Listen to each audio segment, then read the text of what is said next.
You're fired. Right now. The words didn't echo. They settled, heavy and final, like a gavel no one dared question. The restaurant fell into a strange, suspended silence, the kind that only exists in places where power is usually unquestioned and money speaks louder than people. Ethan Caldwell didn't raise his voice. He never had to.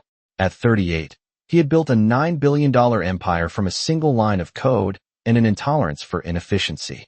His presence alone could shift a room. Conversations softened. Eyes lowered. Even the clink of silverware seemed to hesitate when he looked up from his table. Across from him stood Clara Whitmore, a waitress in a pressed white shirt and black apron, her order pad still in her hand. She had been on her feet for nearly 8 hours, moving between tables with quiet precision, never once asking for attention, never once making a mistake anyone could name out loud. Until now. Or at least, that was how it appeared. Ethan leaned back slightly in his chair, adjusting the cuff of his tailored jacket, his expression unreadable but deliberate. This was not impulsive. Nothing he did ever was. The entire interaction had been building, piece by piece, like a controlled experiment. A misplaced detail here.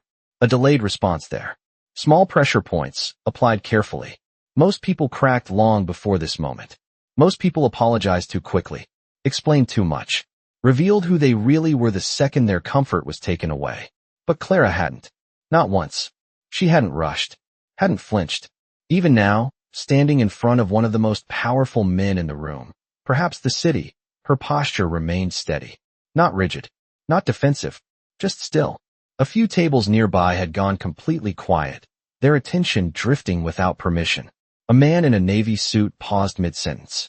A woman slowly set down her glass of sparkling water, eyes fixed on the scene unfolding just a few feet away. They had seen this before. Or at least, they thought they had. A wealthy man. A service worker. A line crossed. An ending written before it even began. Clara looked at Ethan for a moment. Not long. Just enough. Her eyes didn't search for approval. Didn't plead. Didn't challenge. They simply acknowledged him. Then something shifted, so subtle it almost didn't register. The corner of her lips lifted. Not into a grin. Not into defiance. Just a small, quiet smile. The kind that didn't ask for permission. The kind that didn't belong in this moment. Ethan noticed. Of course he did. His gaze narrowed, just slightly. It wasn't anger. Not yet. It was curiosity, sharp, controlled, and immediate. Because this wasn't how the script usually went. There was always a script. And she wasn't following it. Clara lowered her order pad slowly, placing it beside the check presenter on the table, as if completing a task she had already decided was finished. No sudden movements. No hesitation. Just intention. Around them, the air felt tighter, like the room itself was waiting to see who would speak next. But Clara didn't rush to fill the silence. She let it sit. Let it breathe. Let it stretch just long enough to become uncomfortable. And then, very softly, almost as if she were thanking him for something, she said, "Of course." Clara did not move right away, and that was the first detail Ethan registered with precision, because most people in her position reacted instantly. They reached for explanations, they tried to recover something, anything, but she did not. She simply stood there with that same quiet smile, as if the moment had already passed for her, even though it was just beginning. Ethan tapped his finger once against the table, a small controlled motion, but enough to signal that the conversation was not over. Not until he decided it was. "You understand what that means," he said, his tone even measured, designed to test for hesitation, for fear, for any crack in composure. Clara nodded once, slow, deliberate. "I do," she replied, her voice calm, almost too calm for someone who had just lost her job in the middle of a dinner shift.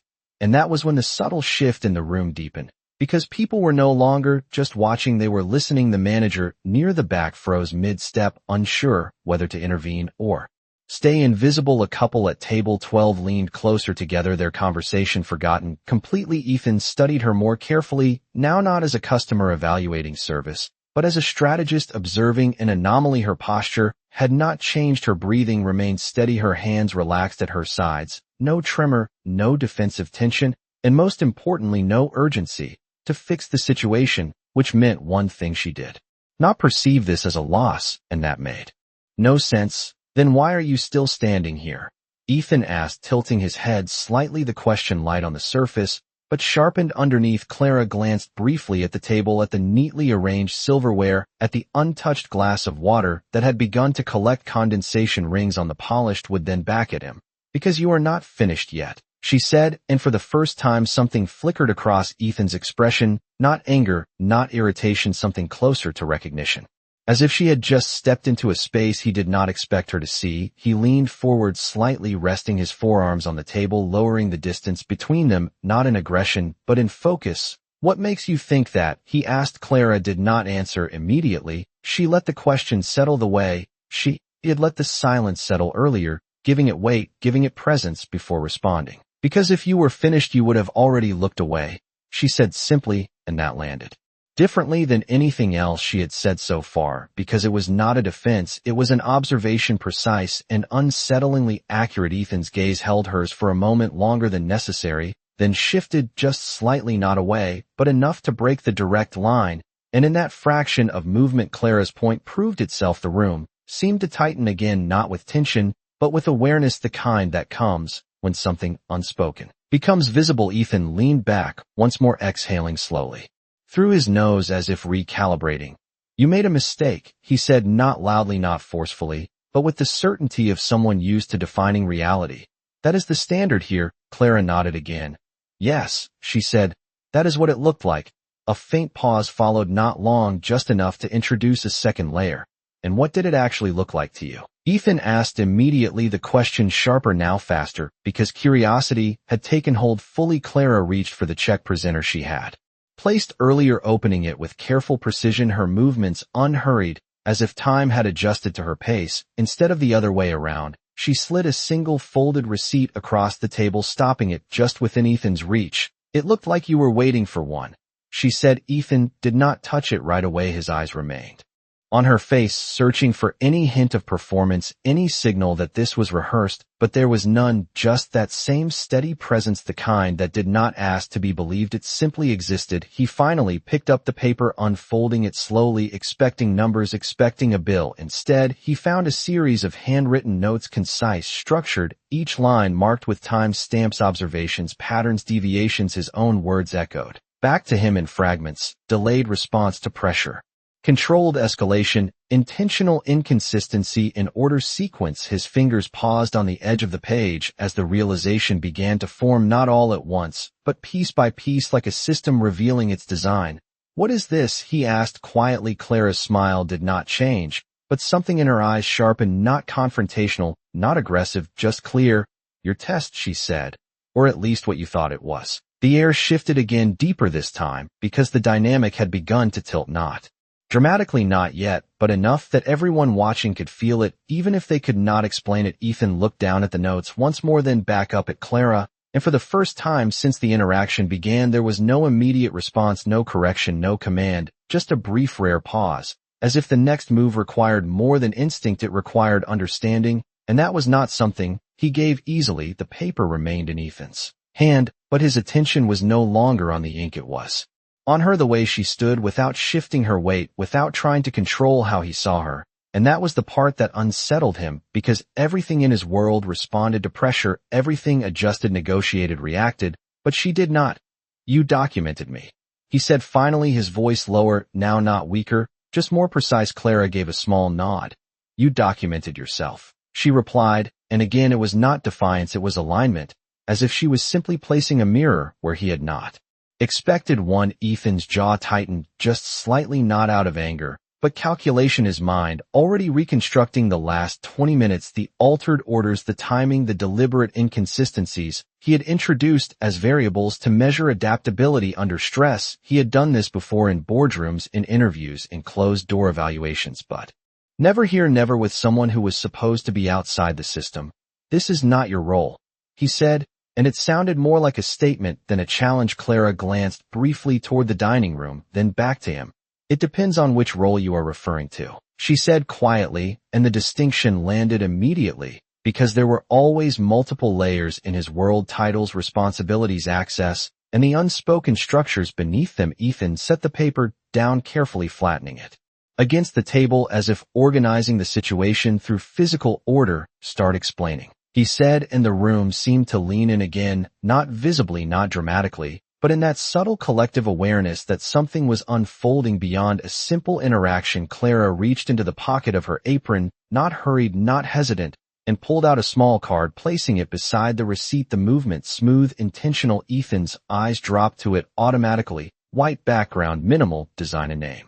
Printed in clean, sharp type, Clara Whitmore, Senior Behavioral Analyst, Caldwell Group. For a fraction of a second, nothing moved, not the air, not the people, not even the soft music playing somewhere in the background. It all seemed to pause around that single line of text. Ethan's fingers hovered just above the card, not touching it yet, as if contact would confirm something he was not ready to finalize. That is not possible, he said, not because he believed it was impossible, but because it had not been presented to him before, and in his world information that did not reach him, did not exist. Clara did not correct him. She did not rush to defend the statement. She simply let the silence stretch long enough for the words to lose their certainty. 3 months, she said finally. Embedded observation period, external environment, real world variables, no internal bias. Each phrase delivered evenly without emphasis, as if she had said them many times before. Ethan picked up the card, now turning it slightly between his fingers, feeling its weight, its texture, as if it might reveal something beyond the printed words. Who authorized this? He asked, his tone sharpening again, not in anger, but in control, attempting to re-establish structure. Clara met his gaze directly. You did, she said, and this time the impact was immediate, because it bypassed logic and went straight to memory. Ethan's mind moved fast, scanning decisions, meetings, approvals, initiatives. There had been a proposal months ago, something about leadership calibration, removing artificial environments, testing executive response outside controlled settings. He had approved it quickly, efficient, scalable, useful. He had not followed its implementation, because he had not needed to. That was how systems worked. They executed without requiring his attention. You created a system that evaluates leadership under real conditions. Clara continued, her voice steady. The only variable you did not account for was yourself. The words did not accuse, they did not attack. They simply completed a pattern. Ethan exhaled slowly, his gaze drifting for a moment not away from her, but inward, recalculating, reconstructing every detail of the interaction, the impatience, the deliberate pressure, the final decision, delivered without pause. You made a service error, he said again, but there was less certainty in it now, less finality. Clara tilted her head slightly, just enough to acknowledge the statement without agreeing. I followed the sequence you established, she replied, including the inconsistency you introduced at minute 14 and the confirmation delay you tested at minute 18. Ethan's fingers tightened slightly around the card, not visibly, not enough for anyone else to notice, but enough for him to feel it, because she was not just describing behavior, she was mapping intention with precision. And the termination, he asked quietly. Clara held his gaze for a moment longer than before, not challenging, not avoiding, just present. That was the final metric, she said. How quickly you remove someone once you decide they no longer meet your standard. The room was completely still now, no movement, no sound, just the quiet weight of recognition settling into place. Ethan looked down at the receipt again, at his own patterns written back to him in clean, structured lines, and for the first time there was no immediate correction, no instinct to override the data, no assumption of control. There was only a single realization forming slowly, but undeniably. He had not been observing, he had been observed, and the difference between those two positions was far greater than he had ever allowed himself to consider. Ethan did not speak right away, and that silence was different from the ones before, not controlled, not deliberate, but necessary, as if his mind required space to process something it had never needed. Before he placed the card back on the table next to the receipt, aligning the edges with quiet precision, a habit of order returning, even as his certainty did not. You evaluated me in a restaurant, he said finally, his voice steady again, but no longer absolute. Clara shook her head slightly. Not just a restaurant, she replied. An uncontrolled environment where your decisions affect people, without filters, without preparation, without an audience that expects performance. Ethan's gaze shifted briefly around the room, taking in the details he had ignored earlier, the server balancing 3 plates near the kitchen door, the couple speaking in low voices, the manager pretending not to watch, and for the first time those details did not register as background, they registered as context. And you believe this reflects leadership? He asked. Clara did not hesitate. It reveals it, she said simply, because there is no time to rehearse respect. The words settled deeper than the data ever could. Ethan leaned back in his chair, exhaling slowly, his eyes returning to her. But now there was something else there, not dominance, not even curiosity, something closer to recognition mixed with resistance. You designed the parameters, he said. You chose what to measure. Clara nodded once. Yes, she said, based on the framework you approved. A brief pause followed, just enough to let the implication surface. And the result? Ethan asked, and this time the question was quieter, not because he was uncertain, but because he already understood that the answer would not be shaped for comfort. Clara looked at him directly, no hesitation, no adjustment, no attempt to soften the edge of truth. You are highly effective, she said, decisive, efficient, consistent under pressure.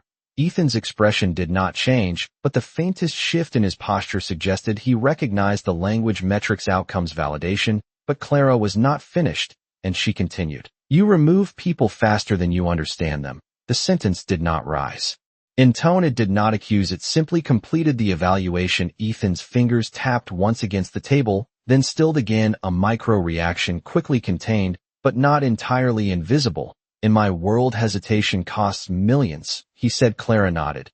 And in theirs, she replied, glancing briefly toward the staff. It costs dignity.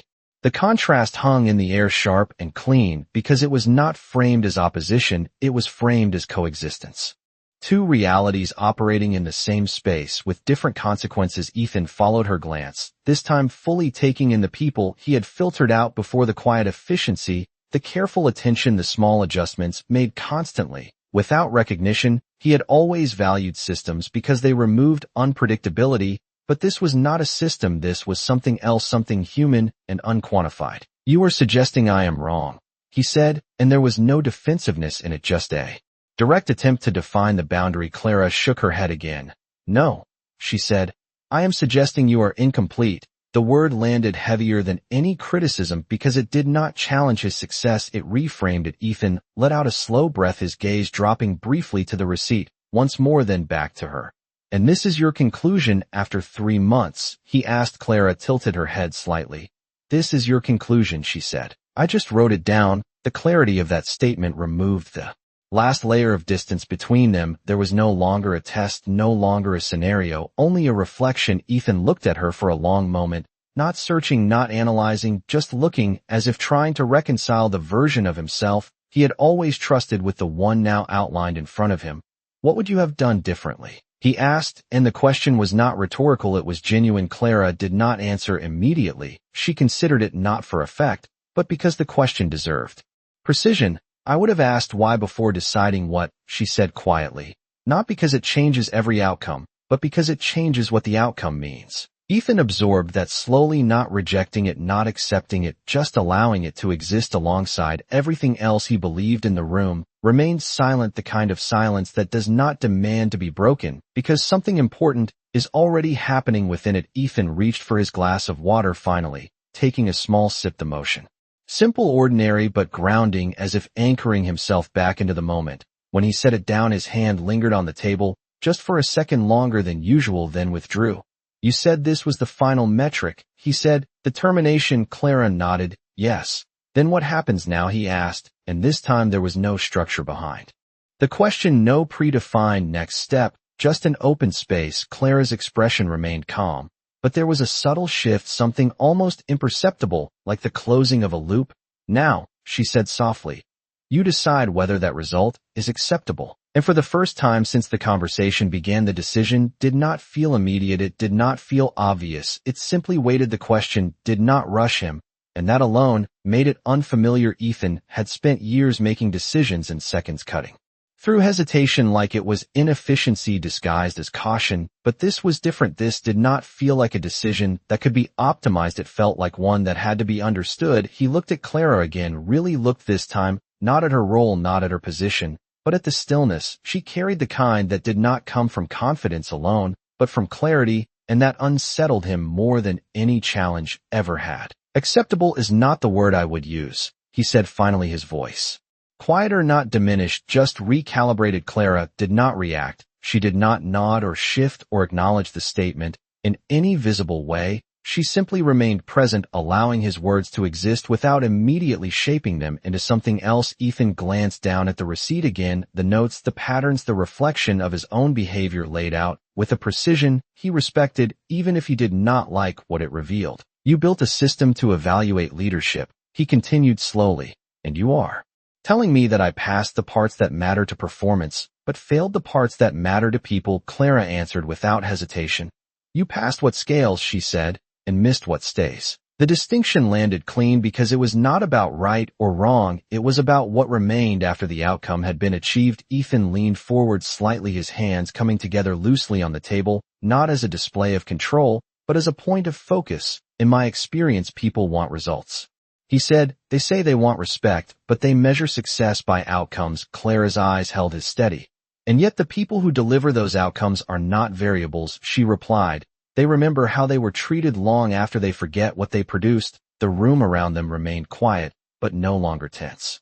It had shifted into something else, something reflective, as if the conversation had moved beyond them and into the space itself. Ethan let out a slow breath, his gaze drifting briefly toward the staff again, the small details returning, but now carrying weight, the careful way a server adjusted a plate before setting it down, the quiet patience in a conversation at the next table, the invisible effort that made everything appear seamless. You think I lose people because of this? He asked. Clara did not soften the answer.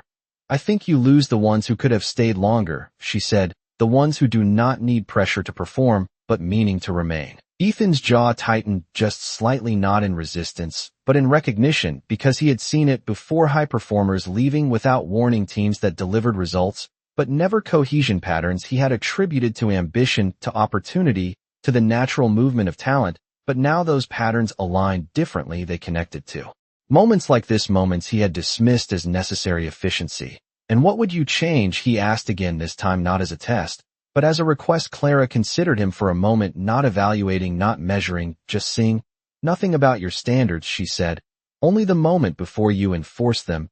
Ethan's brow furrowed slightly. Explain. Clara shifted her weight just enough to rest more evenly on both feet, her posture still composed, still grounded. You decide quickly, she said, that is your strength, but you decide before you understand context. And once you decide, you do not revisit the decision, because you trust your first conclusion more than new information. Ethan did not interrupt, he did not correct, he simply listened. If you added one step, Clara continued, one question before the final action, you would not lose speed, you would gain accuracy. The logic was simple, almost frustratingly so, because it did not require a new system or a complex adjustment, just a pause, a single moment inserted before the point of no return. Ethan looked down at his hands for a brief second, then back up at her. And if the answer does not change anything, he asked. Clara gave a small, almost imperceptible smile. Then the decision becomes clearer, she said, not just for you, but for them. The clarity of that statement removed the last defense Ethan had been holding on to, because it was not about avoiding hard decisions, it was about making them in a way that left nothing unresolved. He leaned back slowly, his gaze steady, now not searching, not resisting, just present in a way it had not been before. You said I decide whether the result is acceptable, he said. Clara nodded once. Yes. Ethan exhaled again, but this time there was no tension in it, no calculation, just release. Then I need to correct it, he said, and the words did not come from impulse, they came from understanding. Clara did not respond immediately. She watched him for a brief moment, as if confirming that the decision had settled fully, not just on the surface, but beneath it. Then she gave a small nod, not approving, not validating, simply acknowledging that he had reached it on his own. And for the first time since the conversation began, the power in the room did not belong to position or authority, it belonged to clarity, and it was quieter, stronger, and impossible to ignore. The words did not need to be repeated, the decision had already taken shape in the space between them, and for the first time Ethan did not feel the need to reinforce it with authority or volume. He simply reached for the check presenter again, but this time not as a customer closing a bill, but as someone reopening a moment he had already ended. His fingers rested briefly on the edge before he slid it back toward Clara, not as a command, not as a correction, but as a gesture, and even that small movement carried weight because it reversed something subtle but significant. Clara looked down at it, then back at him, her expression unchanged, but her attention sharpened slightly, as if noting the shift without interrupting it. I said you were finished here, Ethan said quietly. That was a decision made without context. He paused, not searching for words, but choosing them carefully. I would like to correct that. The statement was simple, but it carried something unfamiliar, not apology, not quite. But ownership. Clara did not respond immediately. She let the words settle the way she had let every other moment settle, giving them space to exist without rushing to define them. Correction requires clarity, she said softly. What exactly are you correcting, Ethan? Held her gaze this time without shifting, without recalculating, the assumption that I understood enough to decide.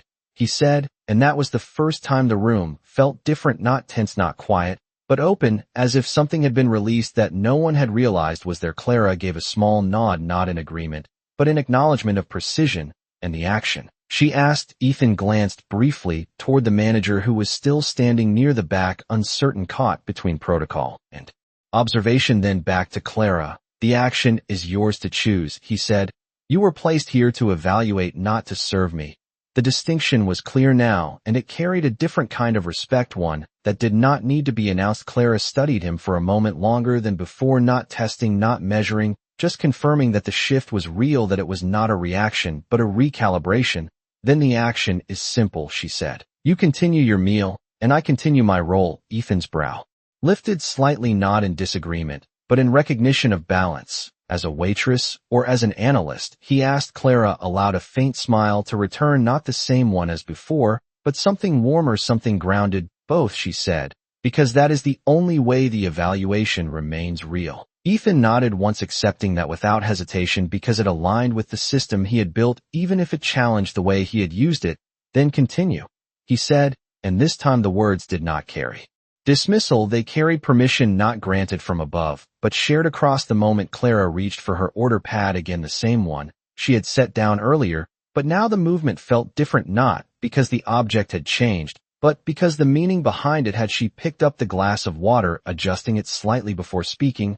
Would you like to proceed with your original order, or would you prefer to modify it? Her tone was professional, steady, but no longer distant. It held a subtle layer of awareness that had not been there before. Ethan glanced at the menu briefly, not because he needed to read it, but because the act of choosing felt different now, less automatic, more intentional.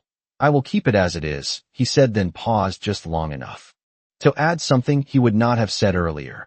Unless there is context I should be aware of. Clara met his gaze, and for the first time there was a hint of approval, not overt, not exaggerated, just present. The kitchen is running 5 minutes behind, due to a staffing adjustment, she said. The previous server in that section left early. Ethan nodded, absorbing that without reaction, without judgment, simply integrating it into the decision. Then I will wait, he said, and the simplicity of that response carried more weight than any correction could have, because it demonstrated the change without announcing it. Clara wrote it down with the same precise handwriting as before, but this time the act felt different, not just documentation, but continuity. She closed the pad gently. Thank you for your patience, she said, and the words were standard, expected, but now they meant something else entirely. Ethan watched her for a brief moment as she turned to move toward the kitchen, her steps steady, her posture unchanged, but the space she left behind felt different, not empty, not silent, but resolved. And as the room slowly returned to its rhythm, conversations resuming, glasses lifting, quiet laughter returning, there was one detail that remained altered, something no one could quite name, but everyone had felt. The shift of power had not disappeared, it had transformed, and in that transformation it had revealed something far more difficult to command and far more valuable to earn: respect. The restaurant slowly returned to motion, but not to the same rhythm. Conversations resumed, yet softer, as if something unspoken still lingered beneath the surface. Ethan remained seated, his hands resting lightly on the table, no longer tapping, no longer signaling impatience, just still. For the first time in years, waiting did not feel like a loss of control, it felt like a deliberate choice. He glanced again toward the kitchen, where Clara had disappeared behind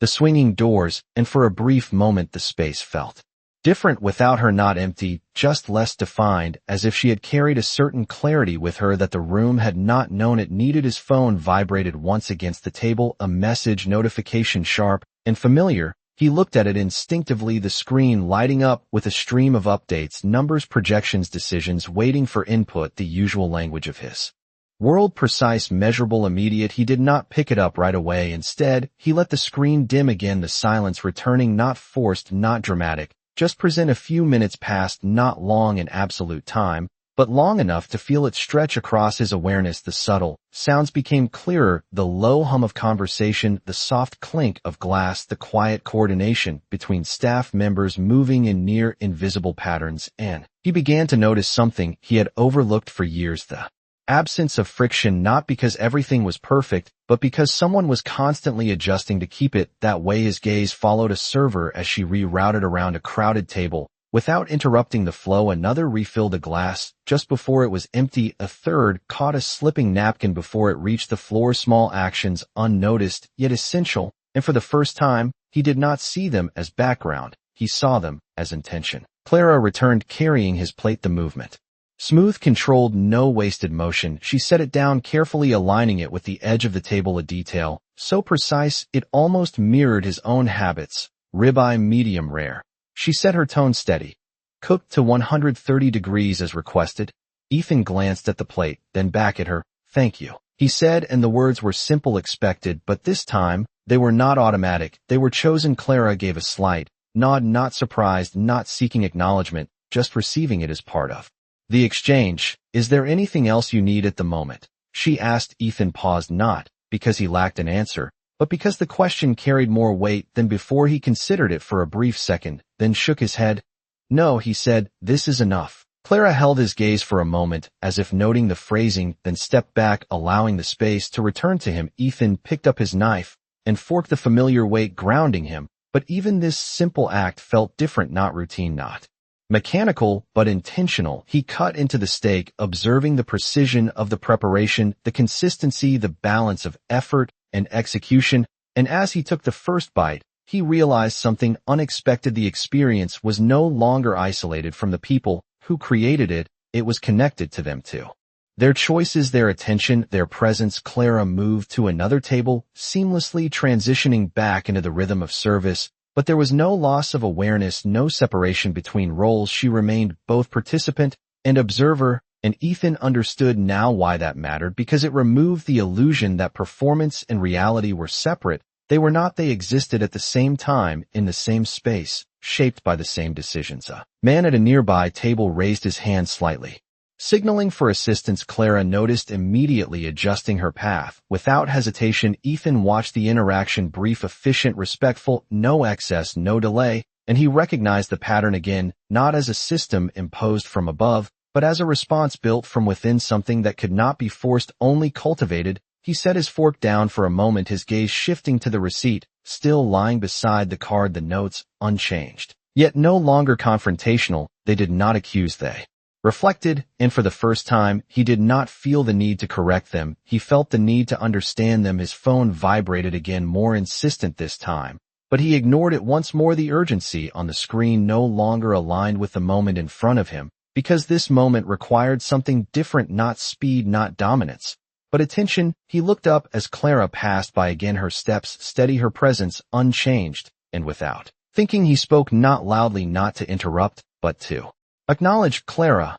She stopped, turning slightly toward him, her expression calm, attentive. "Yes," she replied. Ethan held her gaze for a brief second, not searching for the right words, just choosing the honest ones. "You were right," he said, and there was no hesitation in it, no condition, no qualification, just clarity. Clara did not respond immediately. She studied him for a moment, as if confirming that the statement was not part of the evaluation, not part of the system, but something else, something real. Then she gave a small nod, not triumphant, not validating, simply recognizing the shift. "That was not the goal," she said softly. "Understanding was." Ethan exhaled quietly, a faint smile touching the corner of his mouth, not from amusement, but from recognition.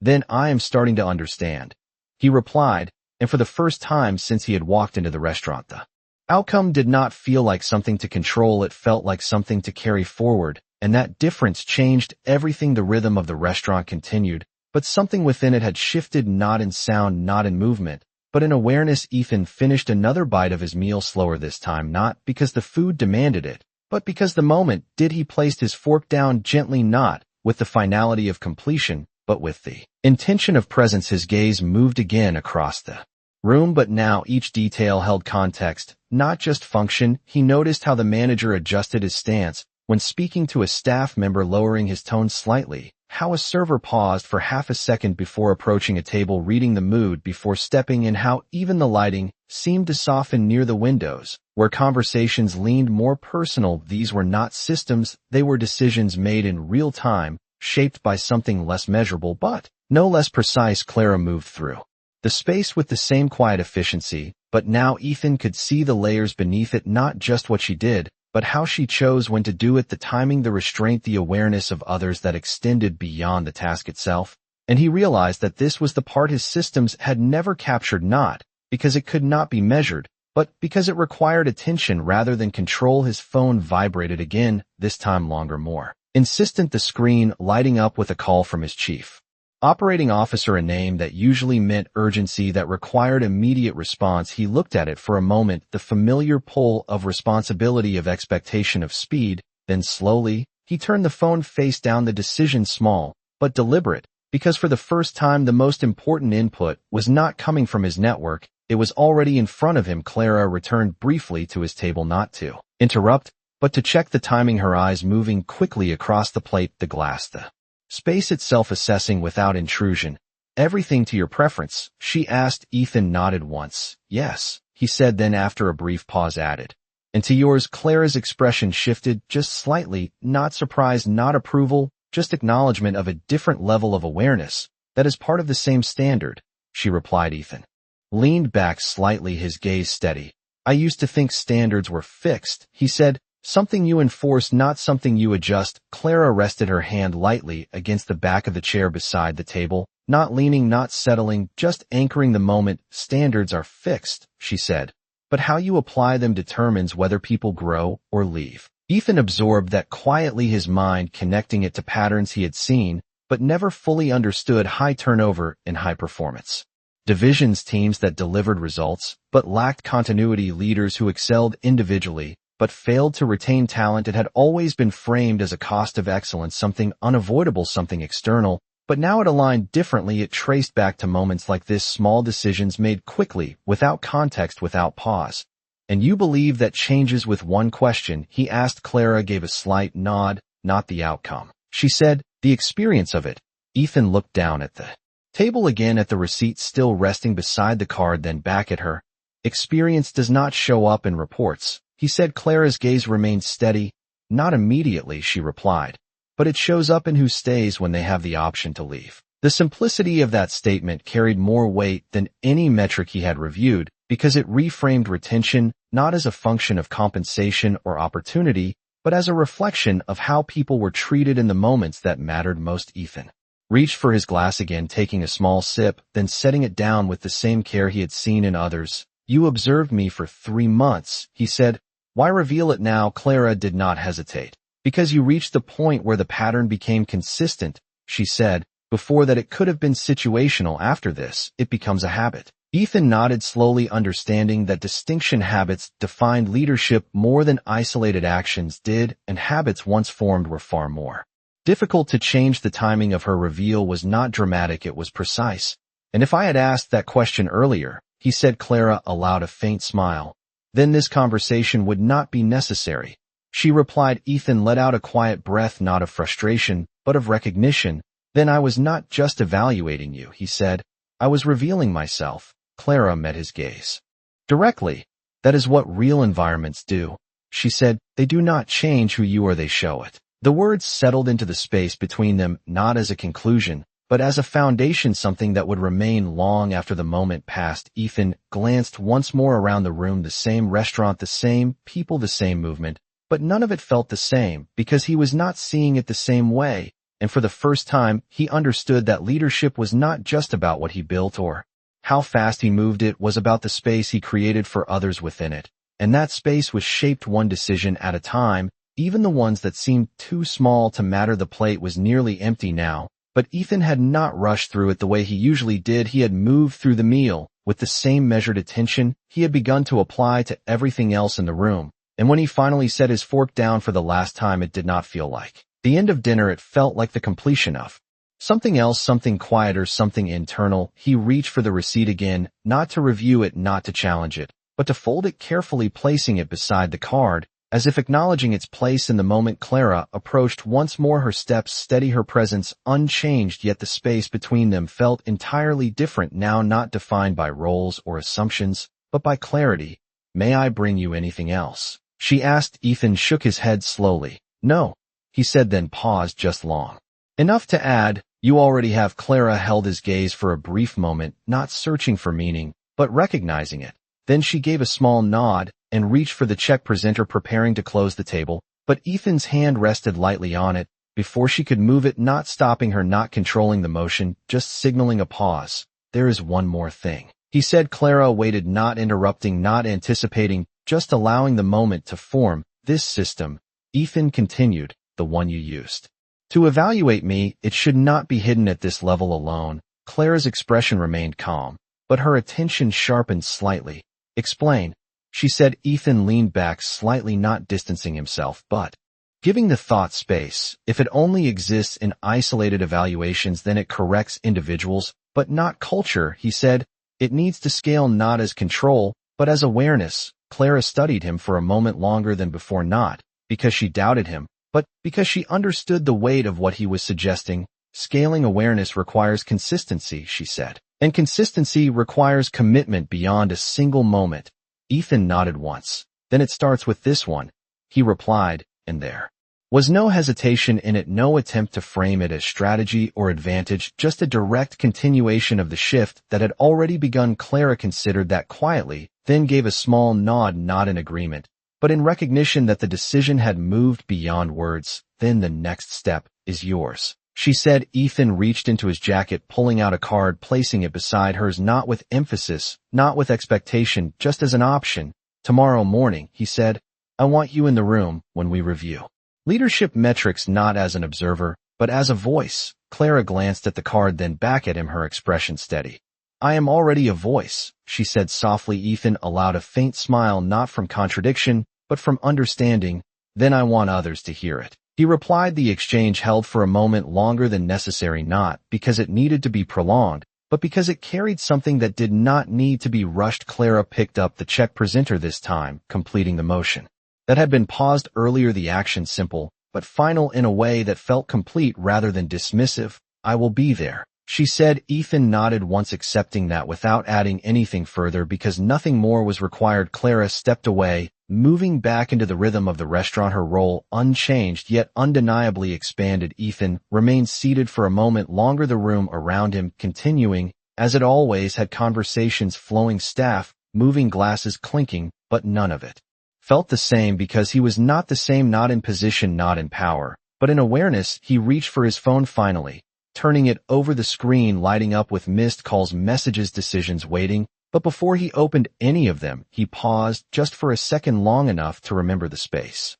He had just experienced the difference between reacting and understanding, between deciding and seeing, and when he finally stood from the table, adjusting his jacket with the same precision he had always carried, there was something new beneath it, not visible, not announced, but present, a shift that would not show up in reports, not immediately, but would reveal itself in every decision that followed. As he walked toward the exit, the manager straightened slightly. Staff members glanced up instinctively, the usual responses to his presence, but this time he noticed them not as confirmation of status, but as reflections of the environment he helped create. He paused briefly near the door, turning back for just a second, his eyes scanning the room, not searching, not evaluating, just seeing, and then he left, not with the certainty that had defined him before, but with something quieter, something stronger, the understanding that power could command attention, but respect was something else entirely. It was built in moments like this when no one was required to give it, and that day, without raising her voice, without asking for anything, Clara had not just changed a decision, she had changed the standard.